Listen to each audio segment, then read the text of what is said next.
Hello, everybody. Welcome to Cousin Bruncle. You know, we here, Bruncle in and out. You know, yeah, yeah, yeah. Amazing intro. What's the topic today? I have no idea.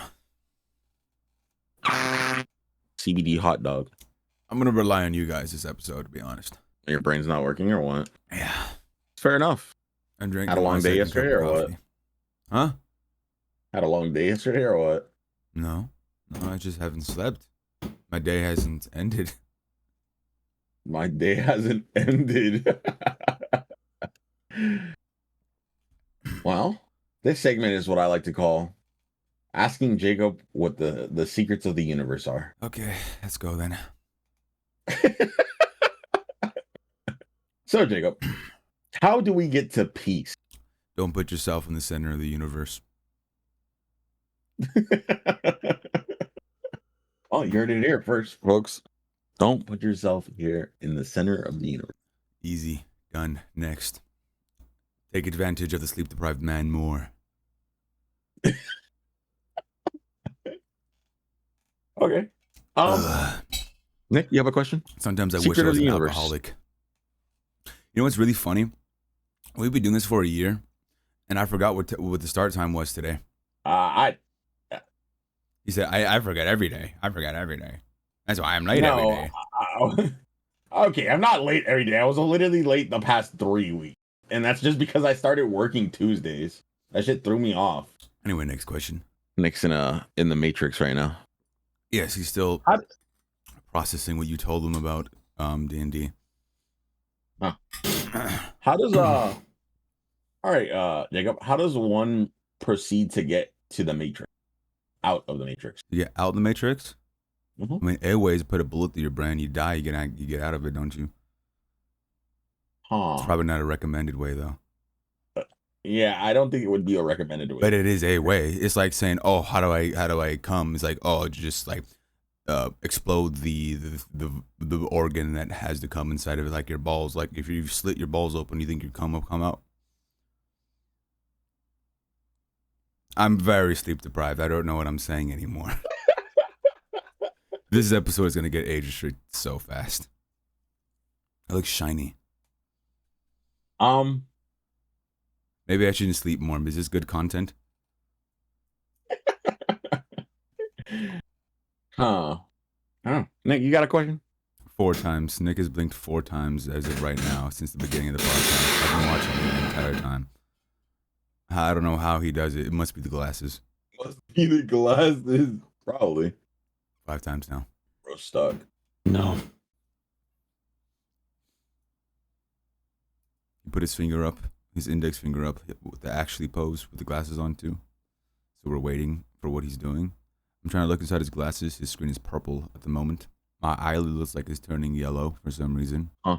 Called AIDS. Impossible. I'm a virgin. No. Please. I'm a virgin. That's not a meme anymore. I haven't seen that meme in so long. I know. That's the fact. You know what I noticed? A lot of days nowadays, you just make it like a funny porno, and you make a meme out of it, like the bathtub meme. Like, this isn't a beach, this is a bathtub. And then nowadays it's just like people on like cam stars. Or what do you call them? Like people like jerking off in their car in like a parking lot or something, and like that's the memes nowadays. Oh, you're talking about jerk make rank. Yeah, jerk make rank. Hey, you want to queue up some comp? I have no filter on right now. I'm really trying not to say certain stuff right now. There's no thought process. You know that meme and like the battery low symbol is like in the brain and the battery high symbol is my mouth? Like that's literally me right now in this moment of time. I could probably talk this entire podcast and say nothing. Let me explain what's happening on screen right now, listeners. Cedric is playing Destiny 2, and Nick is on his computer wondering what to say because he doesn't know what to think right now. And they're trying not to laugh. Cedric, do you know what the Buddhist karma is? And now they're talking about Buddha for some reason. That was not a cut, ladies and gentlemen. He just put that in. No, elaborate.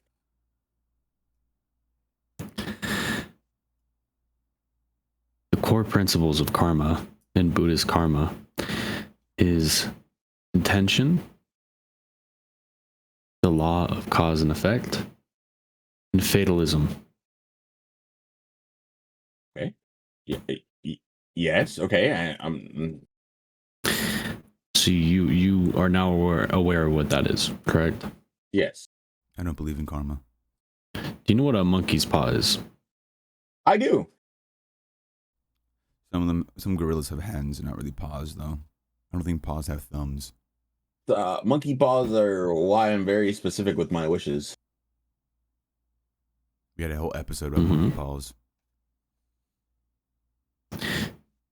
So Cedric, what does a monkey's paw mean to you? You make a wish,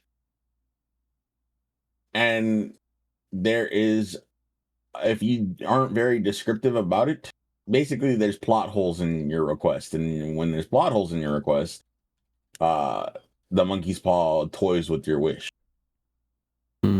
So, like, say if you were to wish for $1 million, right? It won't tell you where it's not. You don't know where you got the $1 million from. It could have appeared in your house from a bank, and now you're a thief. So, what do you think the lesson of a monkey's paw is, Cedric? Be careful what you wish for.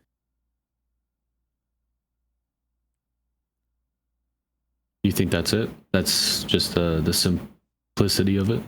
Like a good monkey's paw would be like, I wish I had a longer tongue to eat someone out, and then like you become Down syndrome. You have Down syndrome now because Down syndrome people have really long tongues. Yes. Jacob. Yes. What do you think the lesson of life could be from a monkey's paw? Probably shouldn't eat oats or have sex with monkeys because that's how AIDS was created. Be happy with what you have. Yeah, that's what he said. Or maybe don't use wishes because wishes usually never end good.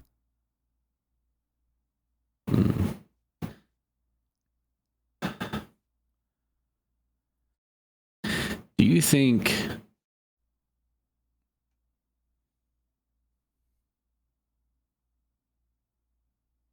there's any real world aspects of the monkey's paw? Oh yeah, Diddy used them. Yeah. You want to be famous? You want to be in Lord of the Rings?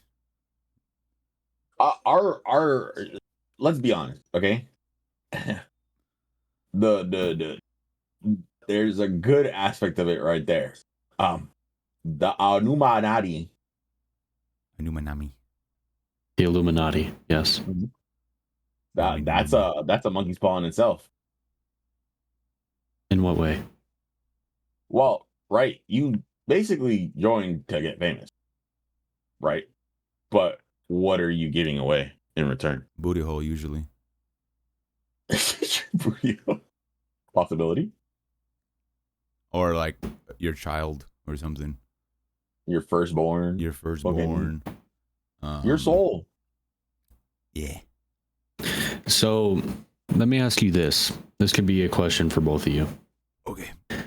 So just like you said with the Illuminati, Cedric, when dealing with negative forces like the Illuminati, you're saying that more caution should be invoked, or deals in general with that force should be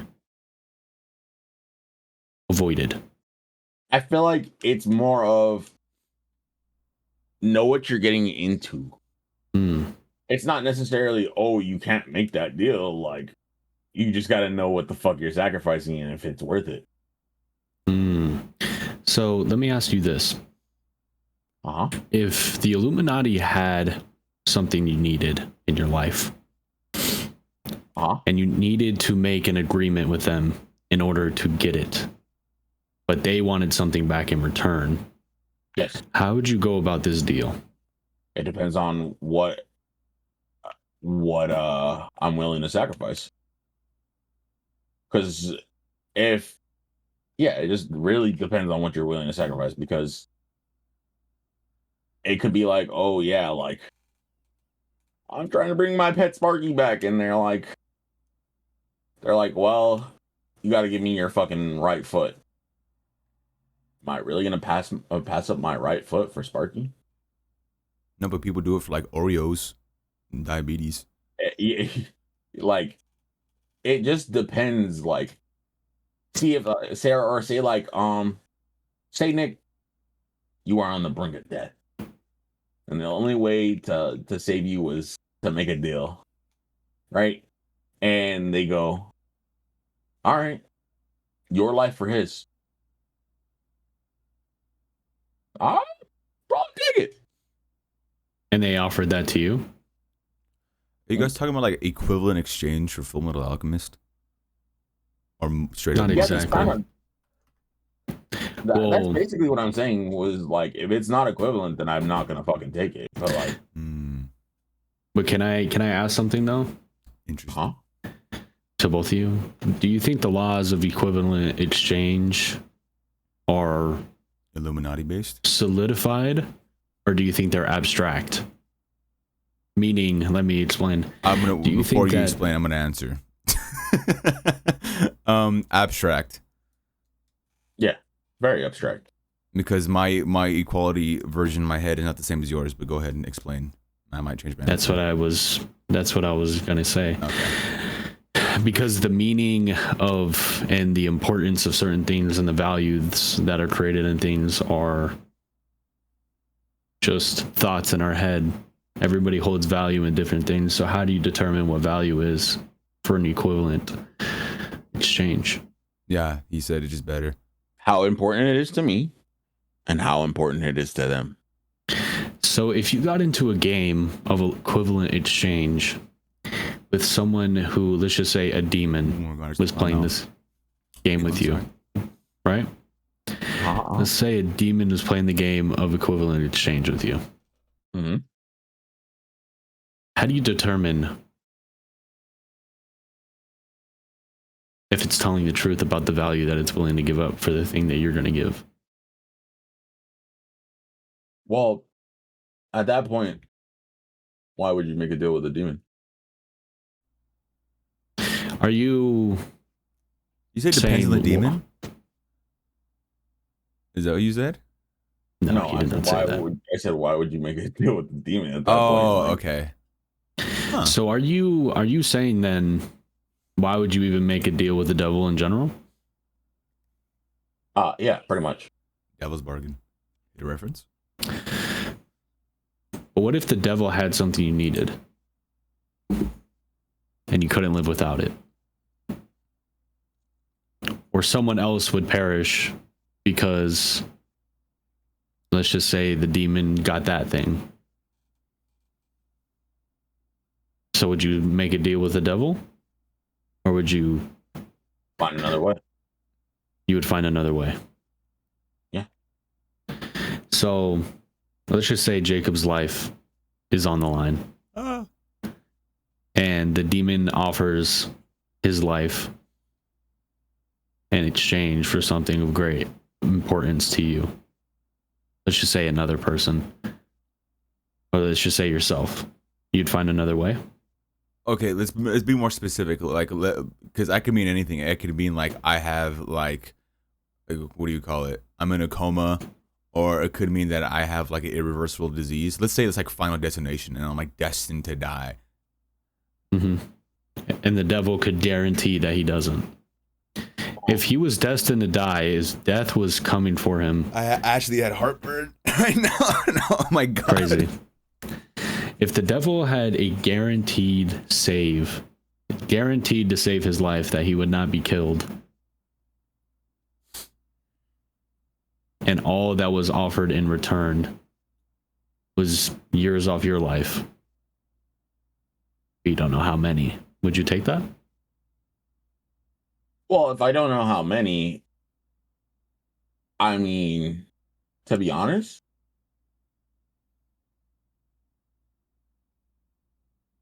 yeah. You would take that deal? To save someone I care about, yeah. So what if you take that deal? What if you take that deal with no stipulations, and Jacob doesn't die, but he's in a coma for the rest of his life. And the day that he goes into a coma, you find out you have 25 days to live. What would you do then? I'd put everything on black. What does that mean? What could that possibly mean? You don't know what putting everything on black means? No, brain process don't go to mouth. Okay, so basically, I'd go put everything on black, as in everything I own, all my money on black. Take a 50-50 shot. And I know I'm going to die. And if I hit it big, right, I'd make sure that that money goes to keeping this motherfucker alive, even though I'm going to die. So you would keep him alive for the rest of his life, even if he would never wake up. Well, see, if you really think about it, right, there is a possibility within his lifetime that either he wakes up later or, right, they find a way to do it. Because you're not limited to possibility. So let's just say if you knew Jacob would have or be in a coma for 25 years and then wake up, would you keep him alive that 25 years? Yes. I'm gonna be honest, I would not want to be alive for 25 years in a coma. I'd be like, welcome to the future, motherfucker. Leave a fucking video message and everything. Crazy. I think the same thing happened in the Ghost Rider movie. The guy's like, I'll sell my soul to save my dad. And the dad's like, oh, I feel better now. And he dies like the next day. Yeah, he dies in a fucking accident. Yes. Yeah. So knowing all this that would commence within the deal, that you die soon after the deal is made, Jacob goes into a coma forever, would you still make that deal? Is it forever? Or yeah, but like, I'm fully conscious, but I can't move at all. I'm just in a coma. Make sure there's a hot nurse taking care of him. That's crazy. Diabolical. So you would still take that deal? I mean, if he's never going to move again, I'd low-key just put him out of his misery. I wouldn't take it. So if you didn't take that deal, how would you make a stipulation to that deal? What rules would you add to try to counteract what the devil would do? I'd write down what I fucking need. Like, I'm not just gonna be like, oh yeah, like, yeah. I'd like really think about it. Think of all the possibilities that could possibly happen in this situation, and counteract. So, like, what would one example be that you would do? One rule that you'd put in this deal. When he comes back to life, he can't be in a fucking coma. Wait. What if I come back to life like full and like Hitler and Epstein are back and they're like controlling the world though? That's the stipulation.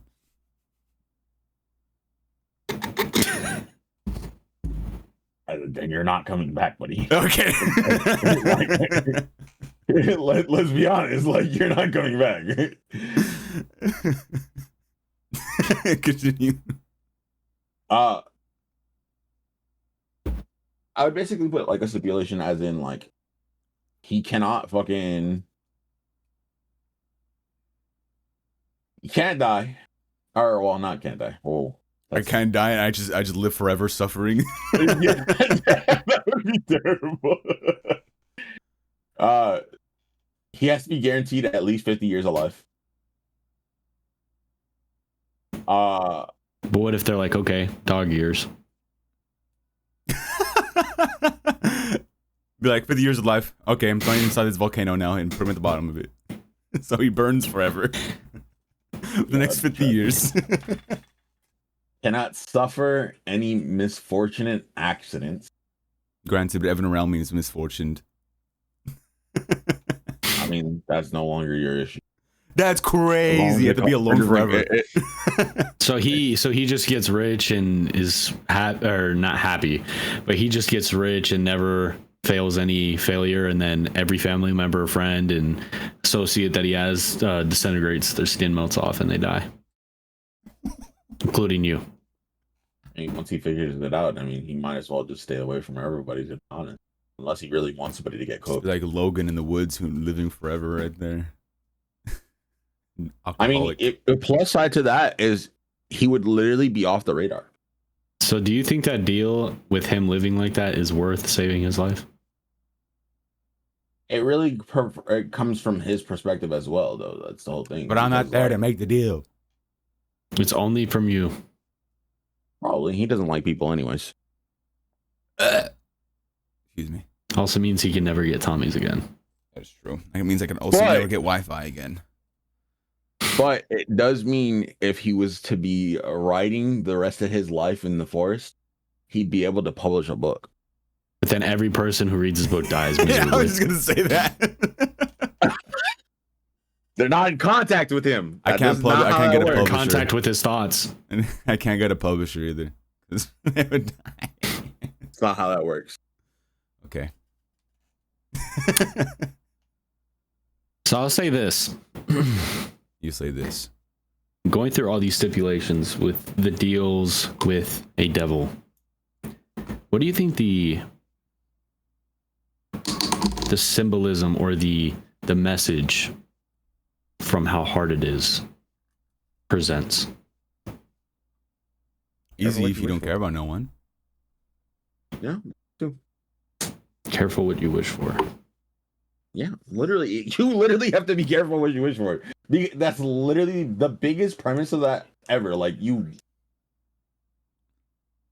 So, can I ask a question? Context. What would you say? What would you say to someone where they're like, or what would you say to someone if they told you, I don't need to be careful what I wish for, I know what I'm doing, and they make a deal? What would you say to that person? All right, bro, good luck. Do you think they would fail? No, I don't think they would fail. I would never put that energy out on somebody. I would just tell them good luck because, like, I don't know. Like, that's their choice at that point. Like, my body, my choice. What do you believe would happen? I should put it that way. Not what you would wish or want, but what do you believe would happen? What do I believe would happen? Well, it depends on what they wish for. This just depends what kind of person you're talking about. Yeah, that also matters. I'll put it in this perspective. Like I told you. This person who you tried to warn them and they told you that they know what they're doing and that they don't need to be careful. You can assume what you will about that person. Okay. So after they make this deal, based on the interaction with you had and the assumption of what their character is, what do you predict would happen with their wish or their deal in the aftermath? Well, at that point, I'd be preparing for any other possibilities that could happen instead of, sitting there and fucking bombarding them with like, oh, you're an idiot. Because, like, you made your wish. That was your decision. But I'm not going to let you fall by yourself if something goes wrong. This is such a funny conversation. Especially if it's someone that, like, I know and I'm close to, like, which that also matters. So, like, it's just like, why am I going to be like, oh, yeah, I told you so, when I could just be doing something to fucking try to counteract it and help them out? Am I wrong? I mean, it's your opinion, which is what I asked. So, well, that's what I'm asking. Like, am I wrong for that? Like, no, that's your opinion. Opinions could be wrong, sir. Yeah. Well, no. Yes. I like children. That opinion's okay. I knew you were going to say that. Sorry. You have a disgusting I remember mind. the rule. I just remember the rule that I was saying it. Sorry. Anyways. He's definitely right. It really depends on what the wish is. It depends on how it's dealt with. And then, like, because, like, then there's, like questions, like, answers like that. Like, oh, yeah, I wished for this. And it's like, I wish women didn't need to give with you consent anymore. Yeah. I can't associate with you anymore at that point. So let me ask you this. If you made a wish concerning another person, just like the movie Obsession that came out, the man makes a wish. Okay, but that nigga was a pussy. Okay, let's be honest. Well, I'm That just whole just thing giving could you have the been avoided. instance. But me? That whole Yes. thing could have been Bruh. avoided Crazy. if this I'm nigga just was saying not a this. pussy. Just listen to what I'm saying though. Just not what he wishes for or who he is as a person, but just the wish itself. Do you think if someone, just like this character, wished for something like that involved another person, or just any wish in general, any deal in general that involves another Again, person? It depends on the wish. I'm Because saying a wish that involves another person. it depends on the wish. Okay.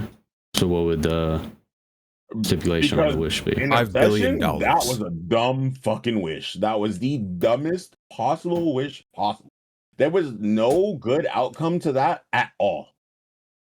Especially the way he worded it, there was no good outcome out of that. Like as soon as he said loves me more than anything in the world,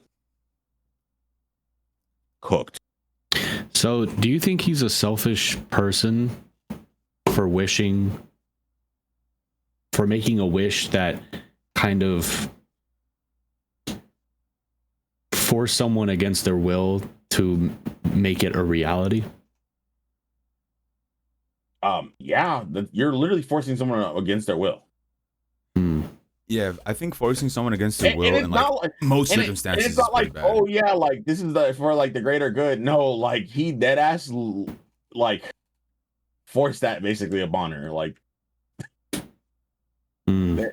like there was no good that could have come from that in general, regardless of what that was. Let me put it in this perspective then. Let's just say Thanos, for example.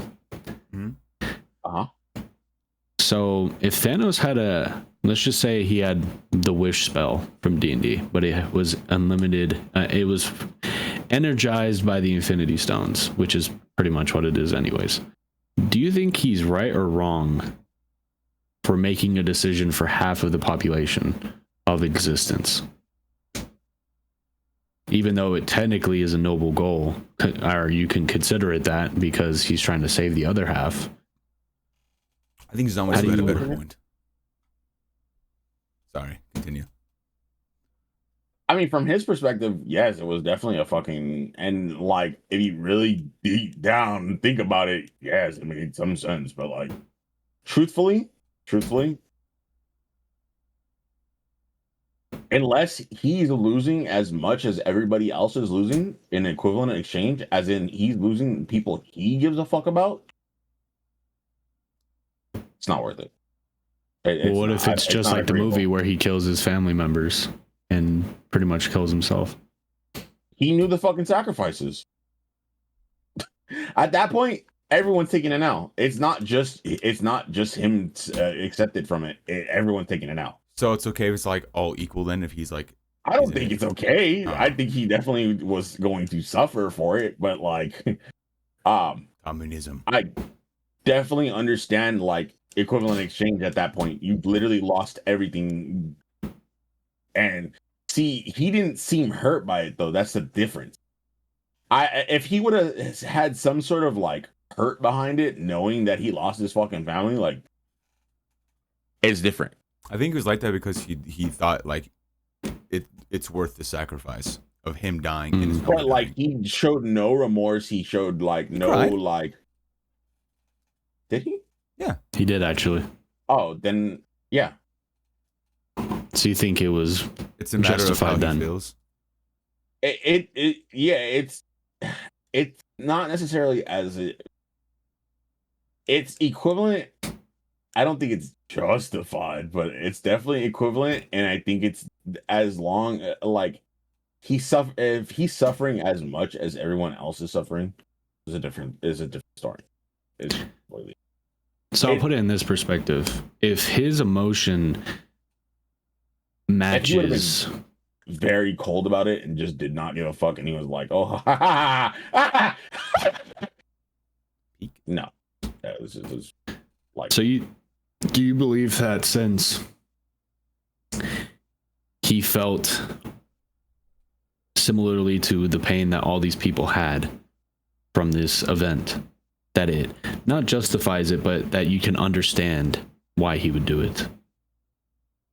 It makes you, let me put it in a better phrase. It doesn't matter the sacrifice, but because his part of it, he feels just as equally, it doesn't matter what he sacrificed because he's being affected by it too. Correct? I think he should be affected by it a lot more. I think So I let's have just a similar say, to that. let's just say he is being affected a little more, then it would be, everything would be tied up neatly, correct? I mean, technically, he did technically suffer for it a little more because technically they did fucking chop his head off after. Actually, I don't think chopping his head off would have been the fucking. I think they should have fucking Loki cooked his ass and put him in prison for a little bit, but you know. Because death was not equivalent enough. But if you really think about it this way, right? After he's gone, the world is set how he wants it and he knows it. And I don't remember what his goal was, to be honest. That's the thing. That's the biggest thing because I don't remember what the main goal of it was. What was it? Overpopulation? Oh, yeah, no, that's fair. It's like 6 trillion people, half the universe. Tells you who's gonna be a supervillain when they get superpowers. Who? Who are you referencing? You? I am the Homelander. Okay, I don't know about all that. Don't get things twisted, buddy. Nick is looking something up again. I can see him. His eyes moving. He's reading. This took a turn. It went to Secrets of the Universe. To Wishes and Monkeys. So let me put this in perspective, Cedric, from everything we've spoken about.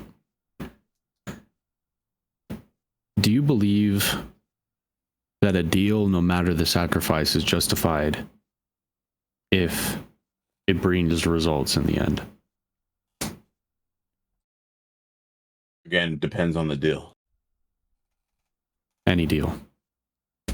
If it rewards them with the results that they desire, is it a good deal? It can't just be any deal, though. That's the whole thing. It is very perspective based, for one. For two, it depends on what the wish is. It depends on what the deal is. It depends on what the sacrifice is. Mm-hmm. You can't just be like any wish, because any wish is very, very broad. I could ask for a toothpick. Yeah, it's like picking a fucking a batch of toothpicks and being like, oh yeah, this one's okay, but they all look the fucking same. Or you'd be like, what's his face from Dragon Ball? And he orders like panties instead of like world peace. Yeah, like you literally, it very perspective based. It's not like, oh yeah, like it's just like any wish, because you can't really do that. You can't just be like any wish, because not every wish is literally fucking okay like that. Let me put it in another way then. Okay. Whether you ask for a toothpick and you are rewarded that, just like Jacob said, to asking for your whole family that died in a car crash to be brought back to life perfectly healthy and fine like nothing happened. Very different things, very different wishes. What I'm asking is, if the end result that you wished for is perfect, does the sacrifice mean anything? I mean, it depends on what the sacrifice is. You can never use another toothpick again. It's full on perspective, and depending on what the wish is, what the sacrifice it's is. Situation based is what you're saying. It's very situational. You can't just be broad about that. Like, so it's not just black or white, is what you're saying? No, nothing is ever black or white. Unless you like the color black or white more. Unless it's black and white. Yeah. White supremacy, black supremacy. Are you saying that, if I'm hearing you correctly, are you insinuating that deals in these type of scenarios are a lot more complex than just the fundamental deals that are typically placed in day-to-day life. Yes. I want to say yes. So do you think that these deals compared to regular ones in regular day life needs more care and attention to detail? I feel like it depends on the regular deal, because there are regular deals that are like definitely be watch out of, because like. So what you're saying is that even regular everyday deals could still bite you, is what you're saying. Depending on the situation, and depending what you're dealing about. So in either scenario, it could potentially end bad, depending on the scenario, correct? Yeah. So moral of the story would be to be careful when you're making a deal, period. Correct? Agreed.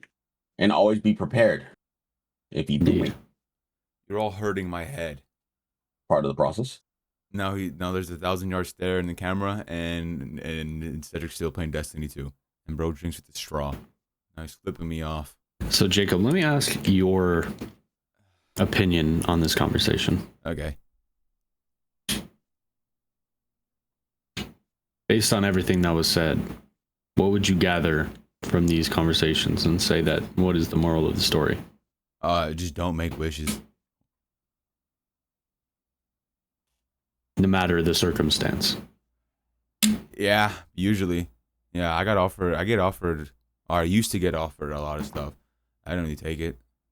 There's a difference between ambition and contempt. I'm very content with a lot of things. Explain that to the audience. Hey, bro, I'll give you like 200 if you just sell a dime real quick. I need it out. I'm like, nah, man, I'm good. He's like, bro, it's just like around the corner. And I'm like, nah, I'm good, man. It's easier. I guess it's easier not to do nothing and then deal with the mad crazy person if you don't really care about their opinion like that. As an example, is what I'm saying. I agree with that.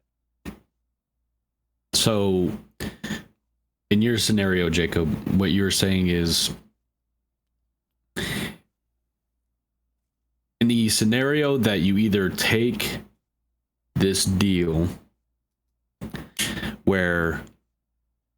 which is fueled by ambition, and you could even say greed, because like you said, you could sell this stuff and make a lot of money, right? Mm-hmm. Mm-hmm. Or I could give a different example. Yes. I'd be like, hey, bro, you could end world hunger right now, but all you got to do, I can't say that in this podcast anymore, I would say something else, but all you got to do is like have sex with your grandma.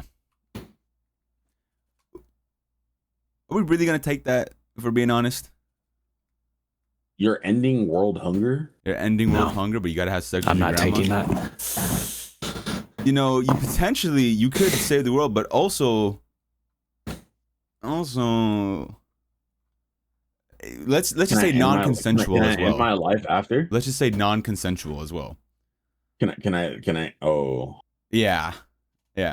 Would you still take that deal? Yeah, I will say no. I only say no because first of all, it could make me a bad person, sure. It could make me selfish, sure. But I'm not only doing it because of how like disturbing it is. But if I don't do nothing changes. Nothing changes anyway. And who's to say that world hunger doesn't come back in a couple of years anyway? Point. You know? I agree with your statement. So you're saying it's better to be, instead of giving into this thing that could definitely not be the lesser solidified. Yeah. So that's a way better. You just brought a whole different thing to my mind. You know where this quote is from, Jacob, but if you have to choose between one evil or another, You just rather not choose at all, correct? Like Cedric said, it's usually on the situation, like depending on what it is. But like in that situation, if I don't do anything at all, nothing changes. Nothing at all changes. It's not like a huge catastrophe will happen if I do or don't do it. If I don't do nothing, nothing changes, and that's just the way the world works, because that's how people works, and I can't change people's wills. And it's not about just picking the lesser of two evils. Let's say, like the trolley problem. You know, everyone knows that. Like, there's like 5 people like laid out on the track, but if you pull the lever, the train goes the other way and kills one person only. Like, would you guys do it? You guys pull the lever to kill that one person? I mean, yeah. I mean, you're saving 5 other lives. Nick? Because if you sit there, if you sit there right and you don't pull the thing, the 5 people are gonna die regardless. Huh? So if you sit there and you don't do nothing, either way, you're still technically making a choice. Okay. Nick? I'm not touching the lever. Okay. That's I would try to stop it in different ways and not make a choice. Let's change it up a little bit. Let's say you're on a bridge and you see that there's 10 people on a track and they can't get out of it. And in front of you is a really, really big fat man. And if you push him over the ledge, that's just one little push, the train stops and he dies. Would you push him?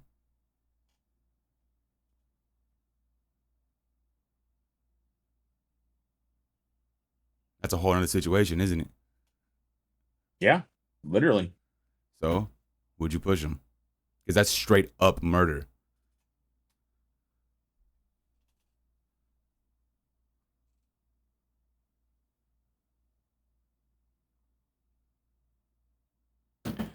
At that point, some sacrifices need to be made. That's like, we're in a zombie apocalypse. Your homie's fucking turning into a zombie, or he gets bit, and literally you have like a whole fucking set of kids with you or whatever, and you're trying to defend. He dies every time. That's different though. He's dying. But I'm talking I feel like that's a whole nother different situation. But like, you see what I'm saying? Like, yeah, I see why you're doing. That's why it's a complex question. Nick?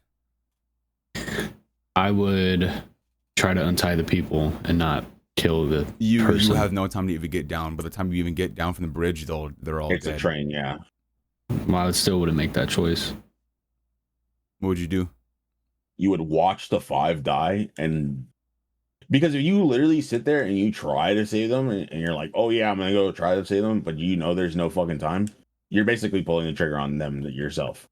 Either way, again, like, because the train is moving fast. You're not gonna outrun a train. You're not gonna climb a train. Like, it's just, at that point, it comes to logic. It's save 5 people and kill 1 person, or watch 5 people die and knowing you could have saved them. I would rather attempt and fail to save the 5 people than murder 1 and have to live with the guilt of murdering a human being directly. Interesting. Well, you know who's going to be the superhero with superpowers? I got one last one for you then. Let's say it's your parents on the one side of the track, and the other side, there's like 100 people who are from a prison. Would you pull the lever then? It's my parents all day. You gonna save your parents? Mm-hmm. Cedric? Of course. That's a different scenario. It is a different scenario. It is. But at that point, you're making that sacrifice. Again. So you're sacrificing 100 people from prison? Yeah, they're in prison for a reason. Without delay. Dang. They could be normal people. Crazy. Very interesting choices. That's the first thing you guys agreed on so far. You both have super serious faces on, and it's kind of unnerving. Yeah. Would I do it? You know, I probably would let my parents die. If I'm being completely honest. Would I do? Would I push the fat man? I probably wouldn't push the fat man. Would I pull the train? Would I pull the lever to kill the one person and save the five? That one, I think, to me, that one's the hardest one. Yeah, I probably wouldn't pull the lever either. Because I'm not only doing what I wish I would do, I'm also thinking realistically, what would I do? Because I'm not a hero. And I don't think I'm, what do you call it? A Homelander. I mean, that's my opinion, though. But as we said earlier, opinions could be wrong. And also, I don't know what I'm saying anymore because I'm also sleep deprived. But that's also another thing. That's why evil is perspective based too, because I fully disagree with that. No. Okay, listen to me, right? It's perspective based because everyone's gonna be like, oh yeah, like I'll sacrifice all these people for my family. But to somebody else, that's villainous. Yeah. See what I'm saying? Yeah. But that's not opinion based. I'm talking about I'm talking about objectively. Like rape objectively bad. Some cultures that's fine. Mm-hmm. Yeah, that's so weird. Yeah, see? Exactly. That to me that's objectively bad. Murder, what I think is objectively bad in all cases. But people be like, "Oh, well, he deserved it. He killed someone else one time, or he said things I don't like." Same thing. Fuckers do that shit. Mm-hmm. People, like I said earlier, don't put yourself at the center of the universe because people only have their own perspective in their head of what is good and what is bad. Especially nowadays, to everything, to everyone, everything is subjective when it really shouldn't be. That's why I don't think evil is not subjective at all. People think people don't want to think what evil really is, right? Because people don't want to look at the evil of themselves, because everyone has that. Mm-hmm. You can think the most beautiful person, most good-looking, most angelic person you can think of Keanu Reeves. I don't care. Everyone has done bad things. There's no doubt about it. And if you think, oh, I think I'm a good person, I think I'm gonna do this, I think, that's always coming from you. I think that. That's what because you're always thinking about yourself, of what my opinion is, what I think this is subjective, or how I feel about this. I think thinking about yourself like that in every single scenario, that itself is horrible. And people be like, oh, why do you want to save this person? Oh, because it's the right thing to do. When in actuality, you'd be like, oh, I want to be the hero. I did good. Now exalt me. Mm. And that's just as evil, I think. Even they're not really doing a bad thing. Exaltation. Yep. I mean, because you would have to go to the root of the desire for that. Pride. Well, a lot of people lie to themselves. They'll lie to themselves their entire life and not even fully connect why they're like that. The people will be like, don't you guys hear the stories of almost every single billionaire that exists is like super depressed? Mm. They could literally do whatever they want and they have whatever they want at any time, but they just can't be happy. And there's people outside living in shacks, smiling, chilling, hungry, but they're happy. Mm. Yeah, I think the truth that a lot of people don't want to believe in is that you're not the hero. Well, not even just that, but the capacity that every person has for good, they had that same amount of capacity for evil. Mm-hmm. People aren't good or evil. They just choose what to do.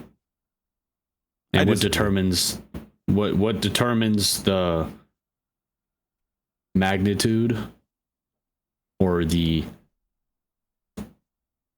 should say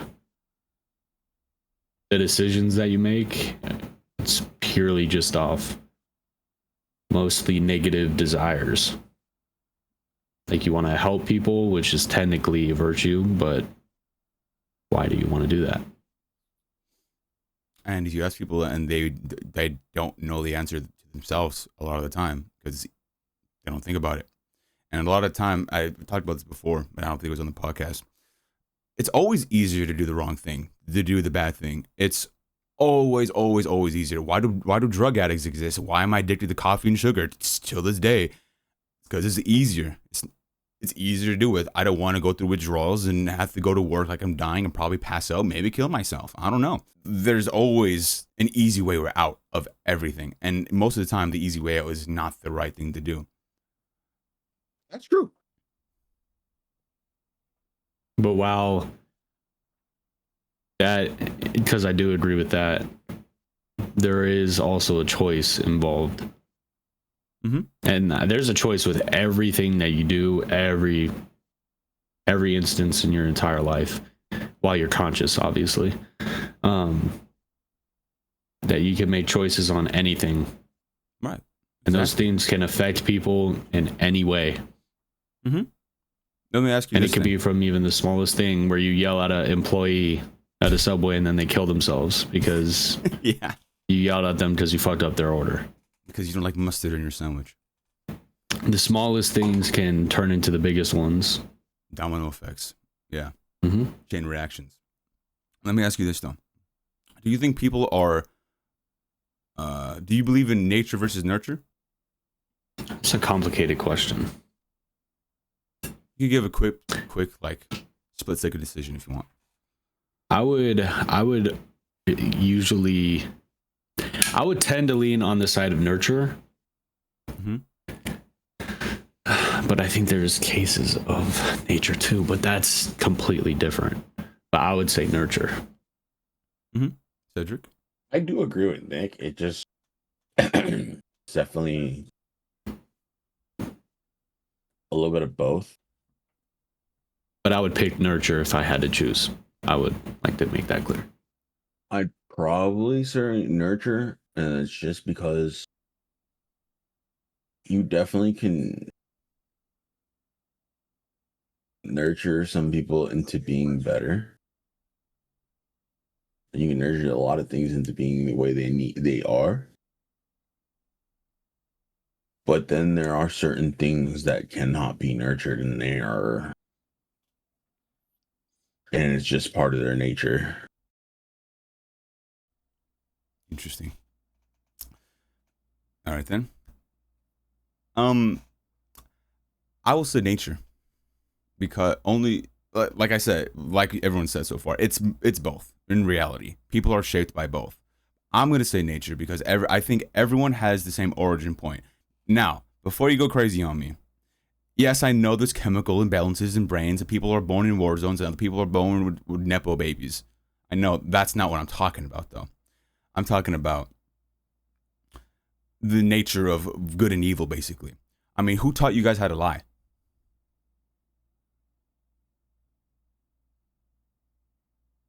No one. It's just Yes. It's just our own desires. You ask the 2-year-old, "Did you eat that cookie on the table?" The baby goes, "Nah, nah." Because they don't want to get in trouble. Exactly. Because the bad decision is always the easiest to go to. We are naturally attracted to go to the easiest route because our brain's instinct, primal instinct, is to do that. That's why I brought up the easy thing earlier. Evil is always easy, and our brain is attracted to what is easiest. And this gives me dopamine. I'm gonna jack off 5 times a day now. Who's gonna stop me? Yes, exactly. I think it is nature, but as you get older, the nurture comes in. Then, if you do not get nurtured, you stay in that evil way, right? The baby isn't born like corrupted Satan Hitler, man. It is, you are flat. It's brought up in that way. Yeah, you are flat, and if you are left like that, just like a daughter who's like neglected, they become strippers usually to get that attention, and they go down a crazy path. It is because they are left to their own devices. And that's why kids should not make their own choices. It's because your brain, especially when you're not fully developed, will go to the easiest path. And if I had to choose between, failing my math test and having to do 4 more years of college instead of taking Adderall my whole semester and passing with top grades, and now I'm addicted to pills, is a big difference. Now, you could always come back from almost anything. I think anyone can almost come back from anything. That's just a fact. But it's also the way you're nurtured. You could be nurtured as a 50-year-old man. You could be evil for the last 50 years. And then one day you could just switch like that and then be nurtured. But you can't do it alone, right? No. It really is all nature. That is the origin point. That's from what I know, at least. I'll say this though, because I do agree mostly. And I'll say, I think the argument of this, just in general, because it is in reality, a battle between the two. But I think that the argument for nature, especially like you said, when you're fully grown and you're able to live off your own devices, blaming nature for how you are or where you end up in your life is,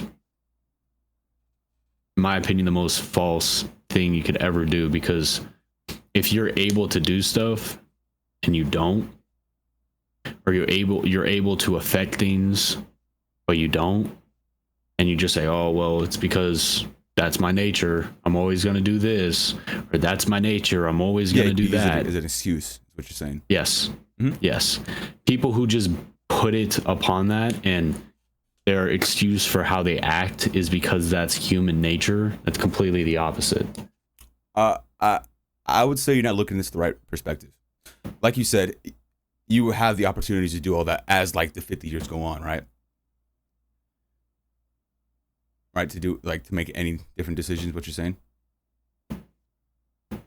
Well, as soon as you're left up to your own devices, and if you are nurtured in the correct way, that's your decision. Yeah, it is your decision. Okay, let's put it like this. It is always your decision to accept nurturing. You could be nurtured the best way possible, the best morally way, ethic way possible, and you can still turn out an absolute demon. Because you're going to choose the easiest route. Yes. Mm-hmm. But then again, that's also your nature because as I just said, it's human instinct to pick the easiest choice. You can tell me everything I want, and I'll be like, I don't want to hear none of that. I don't want to hear none of that. Don't tell me that. Mm-hmm. Like, I know, I'm not going to say who, and you don't know these people anyway. I know two people, brothers. One of them was a straight up rapist, and the second person was not. And the second person, when someone goes up to the second person, they go, hey, they start telling him what's happening. He's like, hey, don't tell me that. Don't tell me that. I don't want to know none of that. Because if it is true, I'm going to have to kill him. I will literally kill him. I will have to kill him. But that's, again, human nature. The reason why I'm saying this is because I think to even accept that nurture, you have to reject that obvious natural pull to your desires, which everyone has. Obviously, over time, the more you accept that nourishment, which could or could not be bad, because we could also get bad nourishment as well. Then that will depend completely on you. You straight up need like grace to accept anything, right? And I would still argue it is nature, because you're gonna keep picking your nature. Oh, it's my nature to be like this. They could be like, it's my nature to be good. What are they saying? Who says that? It's my nature to be good. My nature to be good? That's crazy. Cedric just raised his hand. No, he's not like I'm going to say next. The nature to be good is to feed your own ego and feed your own pride. Because I have to be good. Why? Oh, because I want to help other people. Why? Because it's the right thing to do. But in actuality, you're exalting yourself. Now, if you would say, oh yeah, it's my nature to be bad, but I'm gonna do good anyway, that's a whole nother story. You could say, oh, it's my nature, I have to take drugs. I was born to take drugs. You know, like, oh, I've tried every drug possible and I'm still alive. I've overdosed 10 times, my heart stopped, and I'm still going. I should keep doing this because look what happened. I'm still doing it. I'm still fine. You can't use that as the excuse. Because you could say, oh yes, I'm accepting this good nourishment that I was fed, but doing the exact opposite of what it was, the meaning of it. You're missing the forest for the trees. Does that make sense? Hold on. So okay, back to the whole, it's in your nature. Like when someone says like, oh, it's my nature to be fucking good. Like, hold on. It is in my nature to be good, but I don't do it because like I want to be good and because it's the right thing. It's different for everyone, but my biggest thing is it's my nature to be good because I hate to see others suffer, for one. For two, right? Oh wait, I can stop you right there just real quick. You can go wait, after me. let me Okay, finish. sorry. Why are you gonna waste your time being fucking angry and a dick all the time? It's literally a waste of energy. What was the first thing you said? I just forgot it right now. Oh my god. That's why I wanted to interrupt you. That's why. You like seeing people happy. That's what you said. Why make everybody suffer? Like, you don't need to.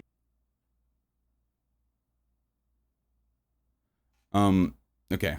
So why did you say that? Yes. Sorry, my brain. Why make everybody suffer, right? Mm-hmm. I completely lost what I was going to say now.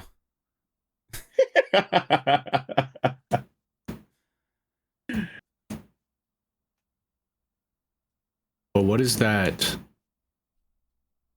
desire to see people like that stem from? To see people not suffer? Oh, I got it. You just reminded me right now. Because if basically, if you're having a bad day, right? Why are you going to project that on everybody else when you should be pulling in the positive energy, bringing positive energy to somebody else because it brings it back to you? Well, some people are not like that. Some people are like, oh, like, I like when people cry. I think it's funny. Which I did hear like this week, by the way, from someone. I mean, like, I still have intrusive thoughts. Like, it's not an intrusive thought. They want it to happen. Well, I mean, I wanted to tell somebody that they had a stupid name yesterday, but I didn't do it. Okay. And so the fact that this might sound crazy, but the fact that, oh, I don't want to see people suffer. Why though?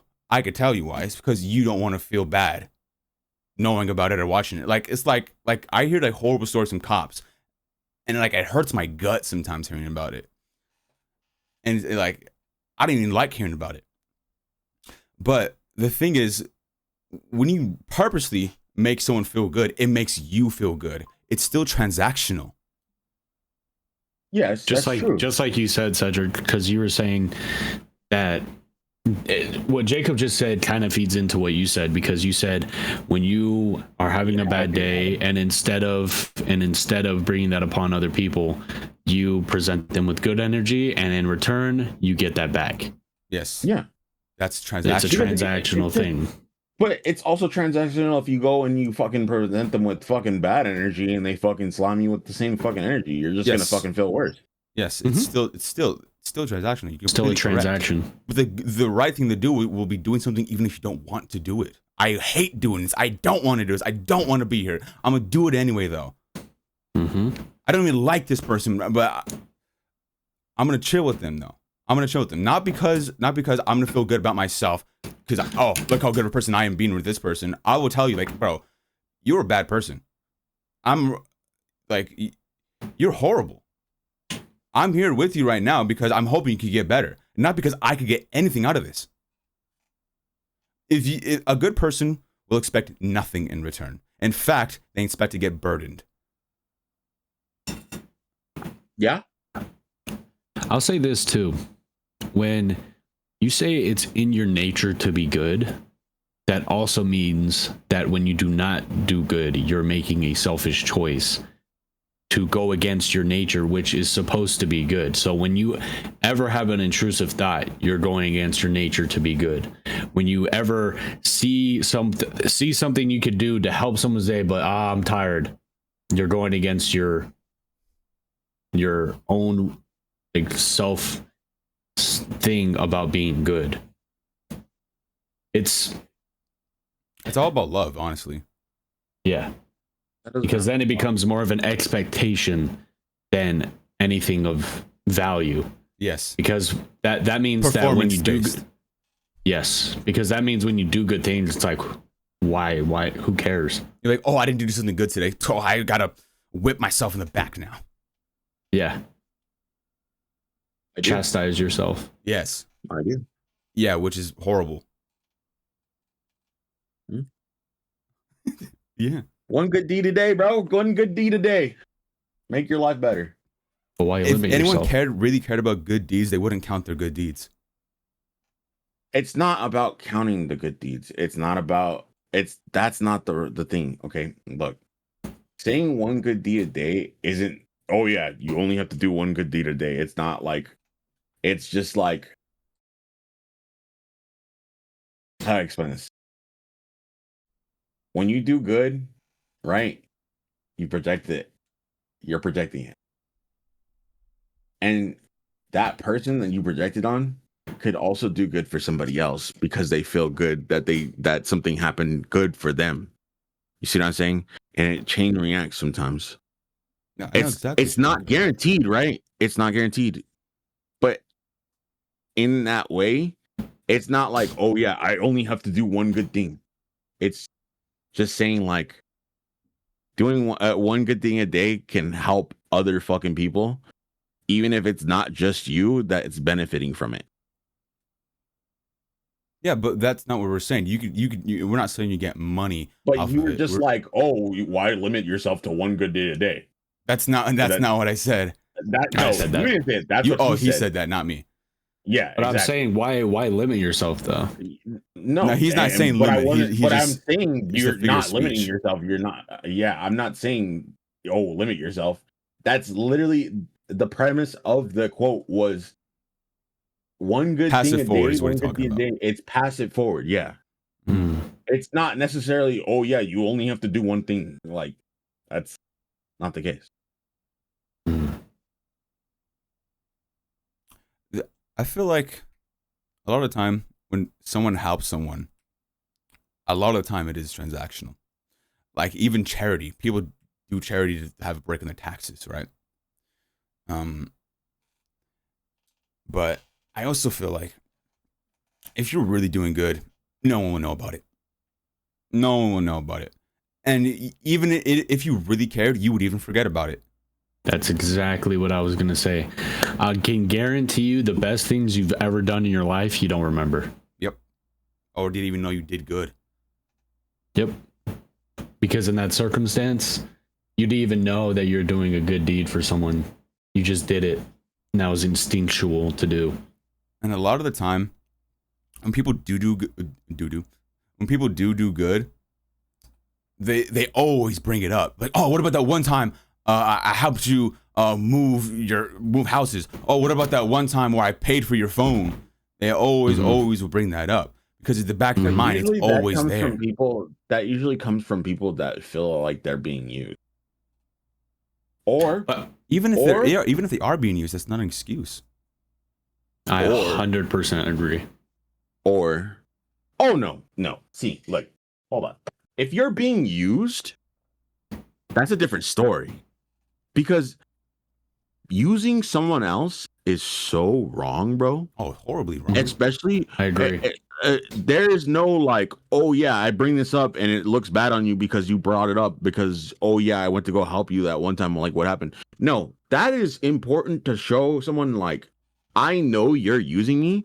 Of course, I'm gonna bring this up. Like, especially if I'm confronting somebody for using me, I'm going to bring it up. It's not like, oh yeah, I'm just gonna be like, hey, blessed day. Like, no, because from the nitty gritty, you're being used, and you're trying to confront the person and be like, hey, I don't like being used like that. Like, I know I don't want this to continue. Like, I want us to be friends and I want us to continue, but like, I just don't want to be used. And if you're gonna be using me like that, then it's fucking done. Yeah, I agree. That it's I not agree like, well. because if you're putting it in someone's face, it's not for recognition. It is for letting you know that I've been trying to help you, and if you're gonna keep using me like this, why am I fucking here? I agree. Yeah, the people who do use people like that are trash. But you said what you're gonna say, Nick, because I got something to say after you. 100%. I'll just say this, and I'll be quick so Jacobs can say his thing. But in that scenario, like you said, you're 100% correct. People who use other people are terrible human beings, or in that moment, they're being terrible. But if you bring up things that you did for that person as a show of like why they shouldn't have done that to you, you're essentially bringing up, like, if you are mad that someone betrayed you or they did something to you like that, and it's a purely not transactional thing, you would just bring it up as in that action that they caused you was powerful enough. But then when you bring in the things that you did for them, even if it's not as transactional as other things, you're still expecting them not to do that back to you. So then there's a string attached to it at the end of the day, that you have to not betray me, and I'm giving you this, and that's the tie. Even though that's not as bad as like, oh yeah, this for that, it's still at the end of the day a trade. Before Jacob, you start, I'd like to interject with just one more thing. But the thing is if you're confronting somebody about using you, right? The first thing that's going to come out of their mouth is, oh. Is what? Of course, the examples are going to come up. Say that again. You're too close to your mic. You peaked. Yeah, I didn't hear. The first words that's going to come out their mouth is how. Oh, how? How? Okay. That's where the examples are going to come up. It may seem like, oh yeah, it's transaction. It's not. It's just how. In what regard, though? How am I using? Because if you're like, look, oh, how am I using you? Yeah, yeah. Interesting. And that's like, that's how the shit's gonna come up. It's not like, oh yeah, I'm gonna just throw this in your face. It's, look, I know you've been using me, blah blah blah. How am I using you? Because they're trying to manipulate you. Yes. Mm-hmm. There are definitely a lot of people like that. Mm-hmm. Now, I know a lot of people like that. Let me say something that gets you too mad. What's wrong with people using you?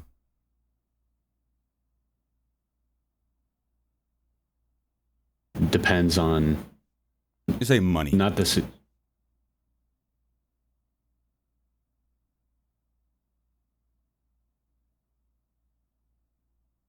I need my dopamine. It really just depends. Is it an edible? Did you just take an edible right now? No, he's eating Takis. Oh, okay.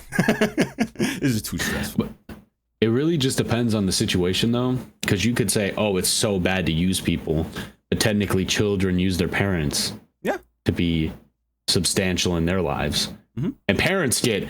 And this is an argument I've heard many, many, many times. A lot of parents will, even going back through many centuries, many different generations, parents will always say, but look at all I've done for you. You should do this back for me. Oh yeah. That's not how children work. You created this being. There was no contract in place saying they had to be this for you. There's not. That's what I told D. I told D, hey, your life does not matter as much as this baby now. This baby matters more than your life now. Yep, and the baby could become the worst person to ever exist. To D, I mean, like, she could hate him, she could destroy all his shit, she could ruin his life, and at the end of the day, she has no obligation to be a good daughter to him. There's zero. He brought her here. There's zero obligation that she has to him, but 100% obligation he has to her. 100% right. Now, should she? Yes, obviously 100%. She should, but yes, she does not. She's not obligated to.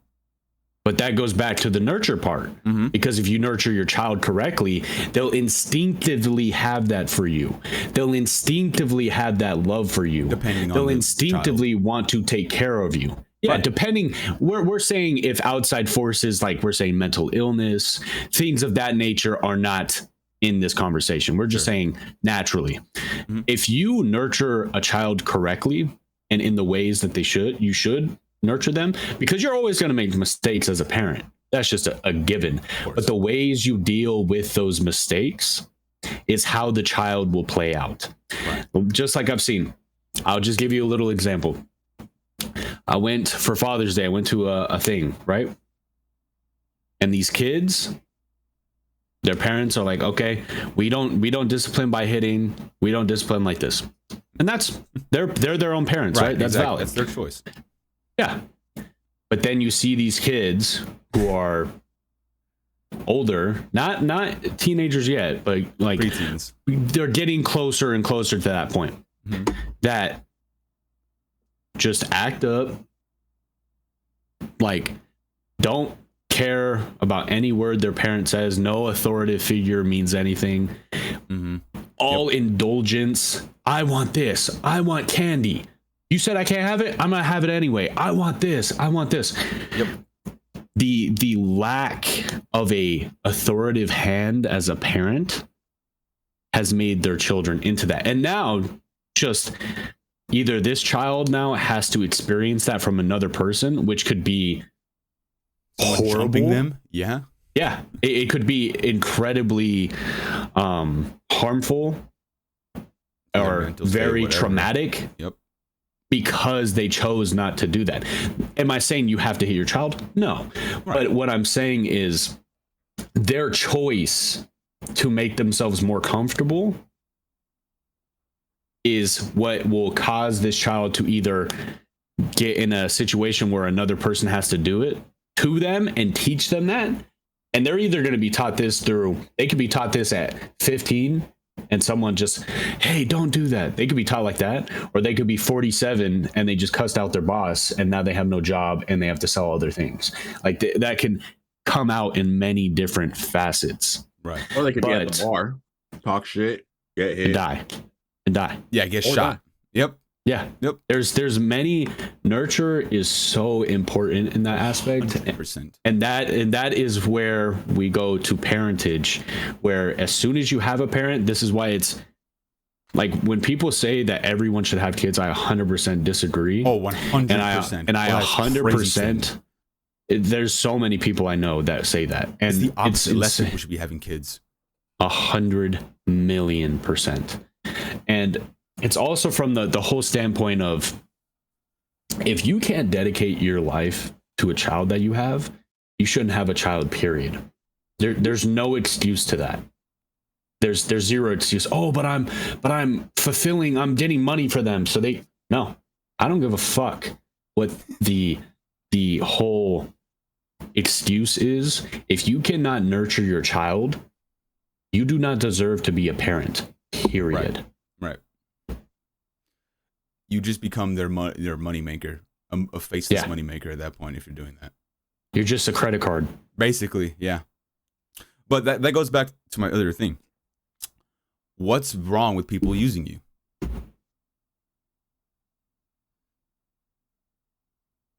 I don't want it to happen to me. I definitely don't want that to happen to me. 100%. But it's a selfish need, though. You don't want to be taken advantage of. Of course. But a good person would give everything away and respect nothing in return. I'm not a good person, so I do not expect that. I do expect to have something in return. I do expect you guys to show up on time for D&D. I do expect that. I'm not a good person for that. Is it understandable? 100%. But that doesn't make me good. Yeah. Like I said, a true good person will expect nothing in return, even if they are being used. They know they're being used, and they give everything away for it. That's what love really is. That's the difference. You don't expect anything in return. Yes. That's my whole thing too. I had a really big problem with that. I'll just say that, and I think because growing up, I always saw transactional love. So I believed that, hey, if I love you in this way and I'm here for you in this way, I want it back. You need to give that back to me. I deserve that from you. And throughout my life, I've experienced that with many just different family members, just family period, where I have poured myself into these people, my attention, my time, my love, my money, and have demanded that back of them. And every single time that happens, I get so upset when, or I still do, but even back then it was way worse. I would get so upset that, like, this person doesn't love me the way I love them. But then over time, getting into a relationship, things of that nature, and I think just becoming older, just period, I just really understood that, like, a true love you have for an individual is not from what they give you. That's not it at all. You can love someone with zero stipulations, no strings attached, unconditionally, and they could hate you. But that's what loving unconditionally means. There's no conditions to it. They can feel however they feel to you, but you still love them, even from afar, if that's what takes place. No, Loki, I understand, like, the getting used and, like, but there's a different extent to it. Okay. Because I'm sure you it's happened before. I'm sure one of you guys have had an experience with me where I'd be like, where I'd get you guys something and you guys be like, oh, how much do I owe you? And I'd be like, don't worry about it. That's literally, I do that. That's just, it's not necessarily like, oh yeah, like, oh, you owe me this much, or like, don't worry about it, bro. It's just, it's natural. Like, it's sometimes it's a natural thing. But being used is a different, there's a difference to it. Because if it's like, oh, like, yeah, I give and give and I give and I give. Okay, oh, good example. Look at Devi. Okay. Devi's been like a homie for years, okay? He needed fucking cash, or he ever needed like help or whatever, I'd be like, yeah, bro, don't worry about it here. I've never said, hey, bro, you owe me this, this, and this. Not once. Okay? But everybody else that he would borrow off of, instantly they're like, yo, like, where's my money at? You owe me money, this and that. Like, and then you start to realize, like, oh, like, this was borrowing from like everybody else too. Like, maybe he's not as down bad as he needs. Maybe he needs help in another way, and maybe it's just not like the right thing to do right now. Like, you see what I'm saying? Like, you're clearly being used for your money at that point, and it's like, okay, well, I like, what do I do at this point? Do I keep giving him money, or? Now, the right thing to do will be giving him money. He could be spending it all on crack cocaine for all you know. The right thing to do would be still giving him money. But since you have a working, logical brain, you're going to say, I don't think I should be giving you money. And now I'm saying, oh, I hate you. Obviously, don't be nothing like that. You could have a boundary. That's completely fine. But obviously, the right moral choice would be to keep giving him money. Look at... Not saying that I think you should. I don't think you should at all, because I definitely would not. But I'm not good. I'm not good. I'm not going to be giving everything away. If I was good, I wouldn't be living in a house. I wouldn't be talking to you on a computer. I would not have any money. That is what good people will do. A true good person do not live long on this earth. Let's be honest. Good people do not last long. They will die fast, because this world is not meant for good people. And now that sounds cynical or nihilistic, but it's the truth of it. It's realistic. This world will cater to your bad needs, what you would want, how you would feed your own ego, and how you would gorge on everything that you would possibly want. Mm-hmm. And that will keep you alive. And you'll be fine. But a truly good person doesn't exist because they would give it all. But let's put it like this. Let's say you know the truth of let's say you know a truth that could change someone's whole perspective, but they're just not getting it. Do you hammer it onto them, or do you back off and let them be wrong? I feel like that also depends on the situation. And let's say it's life changing. Your whole entire trajectory of your life will change. I mean, are you going down a bad path and you're literally about to fucking end your life type shit, or is it like,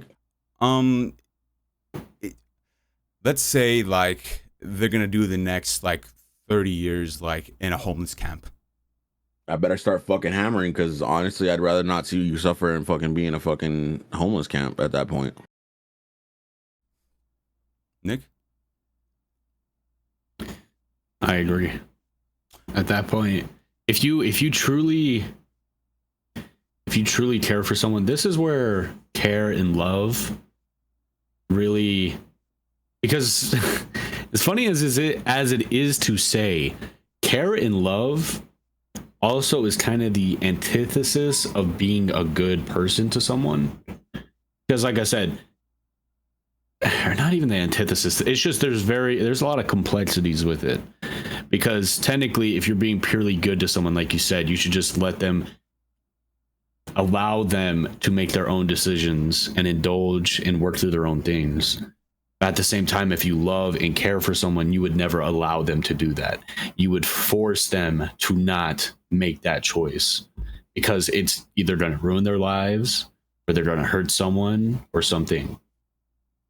So it's a fine line between those two things, love and hate. I definitely understand. But I would say the right thing to do is to not hammer it at all. Because let's say I hammer and I hammer and I hammer and they're just not getting it. They're just not connecting and they're just not accepting it. What's going to happen? They're going to reject it completely. Well, it could have been like in the next 30 years, the next maybe 20 years even, I don't know, that they come to the realization, it's like, oh my God, I get it now. And they rise from that. And when they rise, they bring other people with them and they spread that. But since you hammered it into them over and over and over, they hate it now. And they hate it. And they tell everyone else about it. Now everyone around them hates it. And now they bring more people down into that camp. And they stay there longer than that 30 years now. It's going to hurt. You've seen them there for years and years and years. It's going to hurt. It's going to suck. You're going to cry. You're going to scream. You're going to beg. But if you're still there, you're still there. Suffer alongside them. That's what a good person would do. Yeah. But then again, I wouldn't do it either. But you're not supposed to hammer like constantly. You're not supposed to just be like, oh yeah, I'm going to fucking... It's ding, ding, ding. Ding, ding, ding. Ding, ding, ding. Right. It's like you know, you need to know how to learn read the room, obviously, right? Yeah. But let's say you're doing that and it's like 10 years past and they're still not getting it. At that point, it's you still do it. Yeah, they're not getting it, but like you just keep it light. It's not like, oh yeah, you need to do this. It's I think this is a good idea, and if like you know.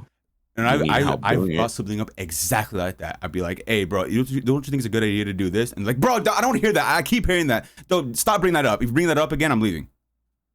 It could be like that. It could be like, or it could be like this. A real life thing happened.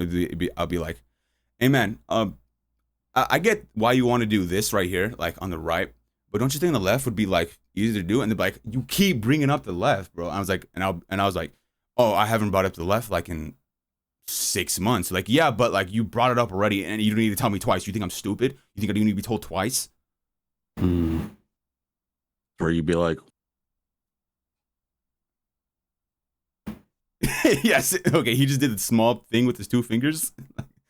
And then they reject the idea and then they reject hate it completely and then never talk to you again. Because like he said, chain effects happen. Domino effects happen. Hey, bro, never talk to me again.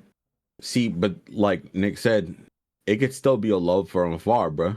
Exactly. You could love from afar. That's completely fine. And eventually, like you said, like I said, it's a little bit of both.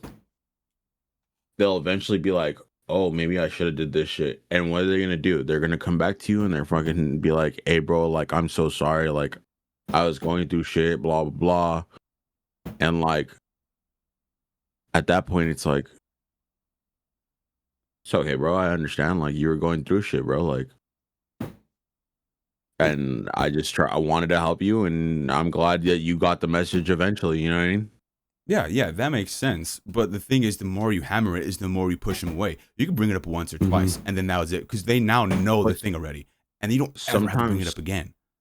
But the thing is, sometimes space is a good thing. Oh, that's what I'm saying. That's exactly what I'm saying. You do it like 1 or twice, and then never bring it up again. You give them the time to think. You've given them the tools of what they need, but it's up to them to use that tool. If you keep saying, "Oh, here's a tool," subconscious. Here's a tool, here's a tool, and they're like, you give me that tool, you show me that tool, that's it, that's over. But they say, "Oh, I have the tool if you need it," and they leave it at that, and you never bring it up again, because that's always going to be in the back of their mind now. And once they're in that situation and they want to change, they're going to be like, "Oh, he offered me that tool one time. I'm going to take him up on it now." Or it could have been like, "Oh, you offered me that tool," and then your pride would be like, "Oh, you don't need that tool. You see how he's acting? You don't need that tool. He thinks he's better than you. He thinks he's good. You don't need that tool." But that's what I meant by the ding ding ding ding ding ding. It's not like, oh yeah, you need to do this. It's like, I have it if you need it, bro. Like, and then if it comes up in the conversation or something, like, well, bro, I mean, like I said last time, I still have it if you need it. So that's different. See, like that is situational. You could be like, "Yeah, I still have it," and then that'll be it. You're not meant to force your fucking like. Yeah, forcing anything is horrible. Yeah, you're not to force it. It's just to let it kind of grow and just it'll eventually get there. It's not like you're not smashing the fucking hammer. You're just you're chiseling shit, bro. Yeah, I think that's fine. Like we said, you have to learn to read a room. If also, also finish up your line because we're gonna have to finish it up right here. Okay. Like you have to read the room, and the thing about trying to be good is that, I didn't even mean to do this, but trying and doing are 2 different things. Let's say I'm trying to be in North Korea right now. Am I in North Korea? No. You could try all you want. Trying doesn't mean anything. You have what they need, and if they come to you, they come to you. That means you give them a way to you. That means you have a reason why they should trust you, and all that comes with it. Nothing to do with the tool itself, but the reasons around the tool itself. No, do not. There is no try. I knew someone was going to say that. That's why I said that before I said it. I did not even mean to do that. But yeah, we could end it on Yoda quote then. Or unless someone else wants to say anything else. I'm good to leave it there. I'm good on Yoda quote. Okay. Outro. Oh. You guys heard it here, folks. We're glad that Jacob woke his brain up for the conversation. That was actually kind of crazy. Now we're ready to talk. Okay. Yeah, too bad I got work today, so gotta go. Enjoy your days, ladies and gentlemen. Hope you guys have a good rest of your day, and goodbye. Bye. Good outro sound.